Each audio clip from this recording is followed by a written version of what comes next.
మొన్న ఉప్పల్కి ముఖ్యమంత్రి వచ్చాడు, వెళ్ళాడు. ఆయన గతంలో ఈ యొక్క ప్రాంగణం నుంచి ప్రాంతం నుంచి పార్లమెంట్ సభ్యుడిగా కూడా ఉన్నాడు. ముఖ్యమంత్రిగా వస్తున్నాడంటే ఉప్పల్కి కొన్ని వరాలు ఇస్తారని, కొన్ని నిధులు ప్రకటిస్తారని, ఎప్పటి నుంచో పెండింగ్లో ఉన్నటువంటి శాశ్వత సమస్యలకి పరిష్కారం దొరుకుతుంది అని చెప్పని అందరూ కూడా భావించారు. కానీ ముఖ్యమంత్రి వచ్చారు, వెళ్ళారు. ఉప్పల్కి నియోజకవర్గానికి మాత్రం ఒరిగింది ఏమీ లేదని చెప్పని భారతీయ జనతా పార్టీ తీవ్రంగా ఆరోపిస్తూ ఉన్నది.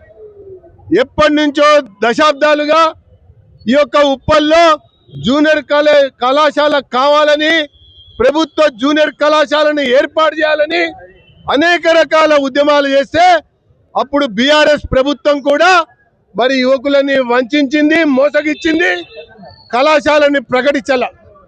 ఇప్పుడు మళ్ళీ కాంగ్రెస్ ప్రభుత్వం కూడా ఆ రకంగానే 2 సంవత్సరాలు పాలన పూర్తయినటువంటి తర్వాత కూడా మరి ఉప్పల్ లెక్క ప్రజానికానికి ఒక ప్రభుత్వ కళాశాలను ప్రకటించకుండా కాలాపన చేసి వెళ్ళిపోయినటువంటి ముఖ్యమంత్రి మొన్న చూశాం.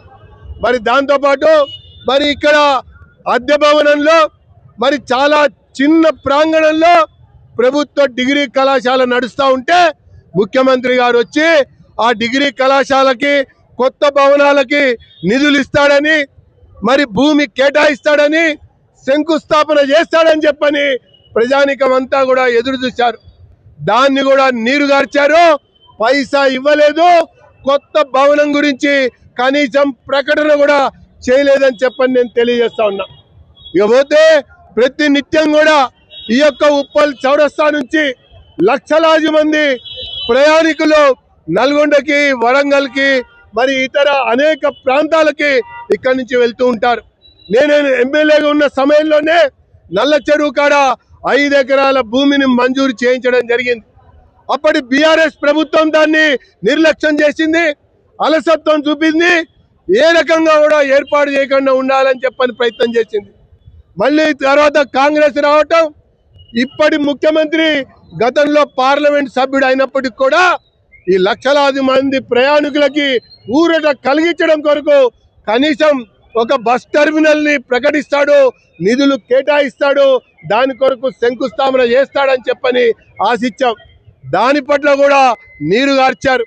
దాని విషయంలో కూడా కనీసం ప్రకటన కూడా చేయలే. ఇకపోతే ఉప్పల్ లెక్క నియోజకవర్గంలో అప్పటి దేవేందర్ గౌడ్ గారు మంత్రిగా ఉన్నప్పుడు ఏర్పాటు చేసినటువంటి భూగర్భ డ్రైనేజీ ఇంకా కొనసాగుతూ ఉంది.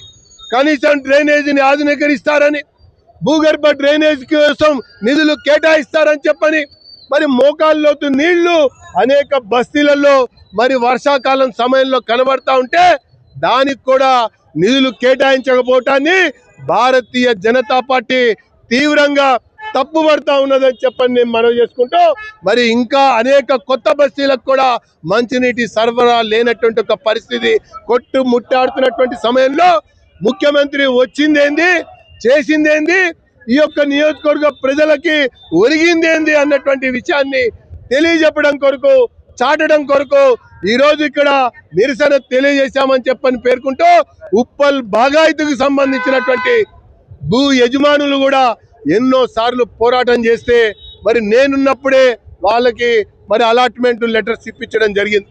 ఆ తర్వాత క్రమంలో మరి బీఆర్ఎస్ ప్రభుత్వం కానీ, కాంగ్రెస్ ప్రభుత్వం కానీ మౌలిక వసతులు ఏర్పాటు విషయంలో కానీ, శ్మశాన వాటికని ఏర్పాటు చేసేటువంటి అంశంలో కానీ, లేదా అక్కడ కొన్ని రకాల అభివృద్ధి కార్యక్రమాలకు కానీ శ్రీకారం చుడతారంటే అది కూడా లేకుండా ఉప్పల్ బాగాయితో ఉప్పల్కి సంబంధించినటువంటి భూములని ఎవరెవరికో దారాదత్తం చేస్తూ ఇక్కడ ప్రజానికం యొక్క జీవితాలతో చెలగాటమాడుతున్నటువంటి ఈ కాంగ్రెస్ ప్రభుత్వాన్ని మరి బీఆర్ఎస్ సంబంధించినటువంటి నాయకులను కూడా తరిమి కొట్టే రోజులు వచ్చాయని చెప్పని నేను ఈ సందర్భంగా తెలియజేసుకుంటూ, ఈరోజు ఇక్కడ మా నిరసన ద్వారా ప్రభుత్వం మెడలు వంచాలని, మరి అధికారుల కళ్ళు తెరిపించాలని, ఈ అవకాశవాద రాజకీయాలకు పాల్పడుతున్నటువంటి బీఆర్ఎస్ ని, కాంగ్రెస్ నాయకులని, మంత్రులని, ముఖ్యమంత్రులని బజార్లో రోడ్డుకి ఇడ్చాలన్నటువంటి ఆలోచనతో చేస్తున్నటువంటి ధర్నా అని చెప్పని నేను పేర్కొంటా ఉన్నా.